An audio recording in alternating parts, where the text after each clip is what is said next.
The Nubar Library is one of the main libraries in the Armenian diaspora. So if you can compare it with three other libraries, which are all ecclesiastic libraries in Venice, the Meritarist Library, in Vienna, the also Meritarist Library, and in Jerusalem, the Library of the Armenian Patriarchate of Jerusalem. The specificity of the Nubar Library is that it is focused on the 19th and early 20th century, so the modern period. There are 43,000 printed books in the library. A lot of these books were printed in Constantinople, in Smyrna, in Venice, in Vienna, in this golden age of Armenian printing and Armenian knowledge, which were the late 18th century and the whole 19th century before the genocide. The Nubar Library preserves books, newspapers, archives, and also photographs, 1890 to 1940 roughly, which can be helpful to document the history of the Ottoman Armenians before the genocide and the consequences of the genocide with all the activity of AGBU in the Middle East after the war, and also to document the establishment of new Armenian communities in the diaspora after World War I.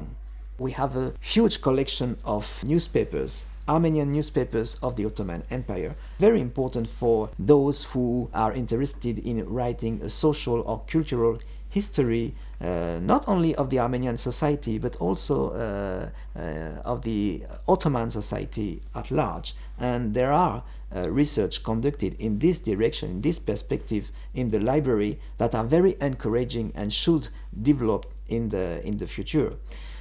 Also, one of the main specificity of the library is that it preserves archives. There are four main collections of archives in the library. The first collection is a part of the archive of the Armenian Patriarchate of Constantinople. The correspondences of the patriarchs of the 19th century up to the First World War, even the census of the Armenian population in the Ottoman Empire just before the genocide, which is a primary fantastic source.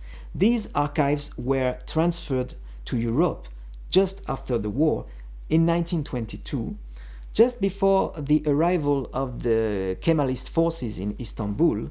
The second collection of archive is the collection coming from the Armenian National Delegation. These are correspondences from the Armenian National Delegation with foreign officials, Armenian politicians. The third main collection is the collection constituted by the AGBU archives, and it is very important to study it if you want to understand the human consequences of the genocide, the period of 1919 to the late 1920s. You can follow day by day the activity of AGBU in favor of these refugees, in favor of these orphans.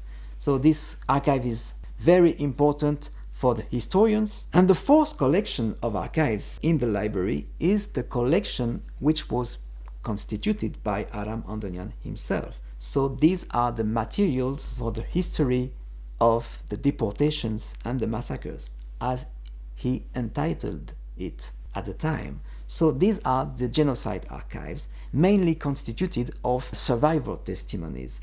If we consider the research that has been published recently, the most important are the works of Raymond Kevorkian, who is now one of the main historians of the Armenian genocide in the world. And his book, The Armenian Genocide, A Complete History, is mainly relying on these sources. Partly the archives of the Patriarchate, and partly the Andonian archive. And for the first time, it takes into consideration the point of view of the victims. It's a turning point in the recent historiography of the genocide, and this turning point has been made possible by the fact that we conserve this archive here. And also, people are coming to the library and they give family archives, they give books, they give old photographs. So still the library is enriching its collections. I believe that in the Armenian diaspora, the Nubar Library is a very unique place regarding the history of the Armenian people, regarding memory, and regarding knowledge.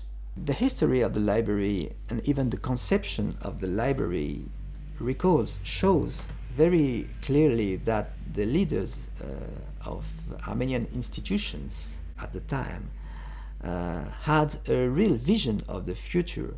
The project Together in Paris, outside of the Ottoman Empire, what could be preserved, saved from this destroyed heritage, was really a plan for the future, which was not easy because there were other priorities at the time.